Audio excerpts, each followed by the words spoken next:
सिंह राशि यानी लियो के लिए 15 जून से 14 जुलाई 2026 का ये पीरियड कैसा रहने वाला है। तो ये फेज आपके लिए आपकी लाइफ में फ्यूचर प्लानिंग, नेटवर्किंग और सोशल विजिबिलिटी को बढ़ाने वाला है। देखिए, इस महीने का सबसे इंपॉर्टेंट ट्रांजिट खुद सन का ही है जो जेमिनाई में एंटर करेंगे, और लियो के लिए सूर्य का ये ट्रांजिट मिथुन राशि में एक्टिवेट करेगा उनके networking, social circles, future goals, audience, उनके ऑनलाइन विजिबिलिटी, उनके गेन्स और उनके अपॉर्चुनिटीज को।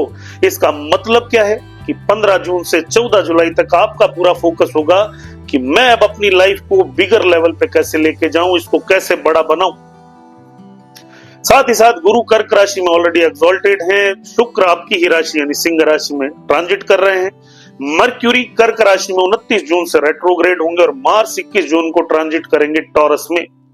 तो ईमानदारी से कहूं तो ये महीना आपके लिए एक ही चीज आपसे मांगेगा, और वो है कि ईगो से ज्यादा अपने विजडम को, इमोशनल विजडम को इंक्रीज करिए, उसे बढ़ाइए।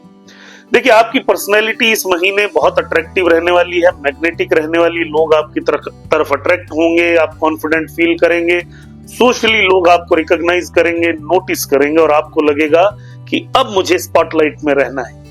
लेकिन गुरु कर्क राशि में है तो अंदर ही अंदर इमोशनल हीलिंग भी चल रही होगी और कभी कभी आपको कंफ्यूजन, ओवरथिंकिंग, लोनलीनेस भी फील होने वाली है, चाहे कितना भी सोशल अटेंशन हो। देखिए, सूर्य मिथुन राशि में आपकी सोशल एनर्जी और नेटवर्किंग को बहुत स्ट्रॉन्ग करेंगे, लेकिन फिर भी ध्यान रखिएगा। मनी फाइनेंसेस के लिए ये महीना कई सारी नई अपॉर्चुनिटीज आपके लिए लेके आएगा, विशेष रूप से नेटवर्किंग के through gain, social media growth, collaborations और ऑडियंस से जुड़ी कमाई। हालांकि पैसा आप खर्च भी करेंगे लग्जरी में और अपने इमेज को एनहेंस करने में, तो फैशन, ब्रांडिंग, कंफर्ट, अपीयरेंस, इन सब पर आप पैसा खर्च करने वाले हैं। हालांकि 29 जून के बाद मर्क्यूरी रेट्रोग्रेड होगा, उस समय फाइनेंशियल प्लानिंग केयरफुली हैंडल करिए, क्योंकि बिना मतलब के खर्चे हो सकते हैं। कैरियर के हिसाब से जून जुलाई का फेज आपके लिए ग्रोथ ओरिएंटेड है। सूर्य मिथुन राशि में आपकी टीम वर्क, आपकी नेटवर्किंग, पब्लिक विजिबिलिटी, कोलैबोरेशंस, इन सभी चीजों को स्ट्रॉन्ग करेंगे।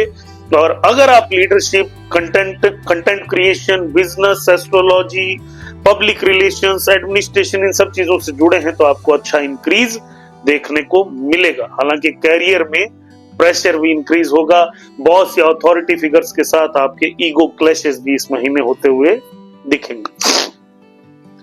बिजनेस ऑनर्स के लिए महीना ऑडियंस और ब्रांडिंग की ग्रोथ का है, विशेष रूप से क्योंकि शुक्र सिंह राशि में है, तो आपकी अट्रैक्शन पावर, लग्जरी ब्रांडिंग, आपकी अपीलिंग अच्छी होनी चाहिए। तो पर्सनल ब्रांडिंग पे, क्रिएटिव वर्क पे और लग्जरी सर्विसेज पे, या इन सर्विसेज में जो है उन लोगों को अच्छा गेन मिलेगा।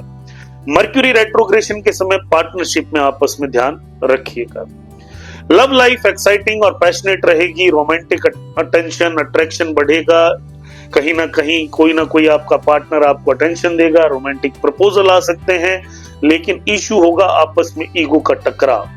तो रियल इमोशनल अंडरस्टैंडिंग को बढ़ाना होगा, और मर्क्यूरी जब रेट्रोग्रेड होगा तो कोई ना कोई अनरिजॉल्व्ड रिलेशन या कन्वर्जेशन जो बाकी था वो लौट के आएगा। कमिटेड लोग जो है या शादीशुदा लोग जो है, वहां पे उनको इमोशनल सॉफ्टनेस रखनी पड़ेगी, डोमिनेटिंग नहीं होना है, पार्टनर को लॉयल्टी और इमोशनली उसकी बातें सुननी है, उसके साथ कनेक्ट करना है। 29 जून के बाद निश्चित रूप से ही मिसअंडरस्टैंडिंग्स बढ़ेगी। फैमिली मैटर्स में थोड़ा सेंसिटिव रहेगा environment, hidden emotional combination activate हो सकते हैं, पुराने इमोशनल पैटर्न्स फिर से लौट के आ सकते हैं। हालांकि बच्चों से जुड़ी कोई पॉजिटिव न्यूज आपको मिल सकती है। पेरेंट्स के साथ में इमोशनली थोड़ा सा खुद को कनेक्ट करिए, अननेसेसरी ईगो को उनसे दूर रखिए और अपने घर में शांति बना के रखिएगा, बिना मतलब ईगो जरूरी नहीं। हेल्थ के इश्यू में स्ट्रेस और इमोशनल एग्जॉर्शन दोनों ही होते हुए दिखेंगे, नींद डिस्टर्ब होती हुई दिखेगी, blood pressure, heart related issues ये बढ़ सकते हैं, वर्क प्रेशर इंक्रीज हो सकता है। तो प्रॉपर रेस्ट और प्रॉपर ध्यान रखना इंपॉर्टेंट है। एक्सपेंसेस होंगे, लग्जरी पे भी होंगे, सोशल लाइफ पे भी होंगे, पैसा बिना मतलब का खर्च भी होगा, और आप अपने आप को बड़ा दिखाने के लिए पैसा खर्च कर सकते हो, कोई रिस्की इन्वेस्टमेंट कर सकते हो जो बाद में नुकसान ना दे, इसे ध्यान रखिएगा। प्रॉपर्टी लेना है आपको, कोई मकान लेना है, तो इस महीने मुझे लगता है कि आपको अपने काम पे, अपने कैरियर पे, अपनी चीजों पे ज्यादा फोकस करना चाहिए। प्रॉपर्टी और गाड़ी आने वाले समय में खरीदेंगे। ट्रैवल अपॉर्चुनिटीज है, नेटवर्किंग, बिजनेस, कोलैबोरेशंस, इवेंट्स या लॉन्ग ट्रैवल आप कर सकते हो। फॉरेन सेटलमेंट के लिए जो भी लोग जाना चाहते हैं वहां पे अभी चीजें स्लो होती हुई दिखेंगी, हालांकि फ्यूचर में चीजें उनको अच्छा रिजल्ट देंगी। सबसे अच्छा टाइम इस महीने 16 जून से 28 जून तक कंटिन्यूअसली और 7 जुलाई से 12 जुलाई, 29 जून को अवॉइड करिए और 2 जुलाई और 5 जुलाई को भी अवॉइड करिए। सबसे अच्छे कलर आपके लिए गोल्ड, ऑरेंज और व्हाइट रहेंगे, हालांकि एक्सेसिव ब्लैक कलर्स को पूरी तरह अवॉइड करिए, विशेष रूप से सैटरडेज एंड ट्यूसडेज को। सूर्य भगवान को अर्घ्य दीजिए डेली, मेडिटेशन करिए स्लीप से पहले, ईगो को साइड रखिए, माता पिता का आशीर्वाद लीजिए, गुरुवार को मंदिर जरूर जाइए, आपको बहुत अच्छे रिजल्ट मिल जाएंगे।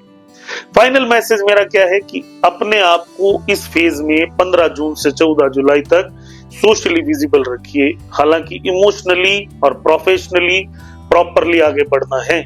ऑडियंस ग्रोथ करिए, लोगों के बीच तक पहुंचिए, अपने आप को, अपनी अटेंशन को बढ़ाइए, अपनी इमोशनल विजडम को इंक्रीज करिए। तो अगर आपने ईगो कंट्रोल कर लिया और अपने आप को इमोशनली बैलेंस कर लिया तो याद रखिए महीना आपके लिए पावरफुल एक्सपेंशन लेके आएगा और भविष्य में आपको बहुत उन्नति मिलेगी। पर्सनल कंसल्टेशन करना चाहते हैं आप मेरे साथ या फिर आप हमारे कोर्सेज ज्वाइन करना चाहते हैं तो डिस्क्रिप्शन में हमारी डिटेल्स दी गई हुई हैं, आप वहां पे कनेक्ट कर सकते हैं। Thank you.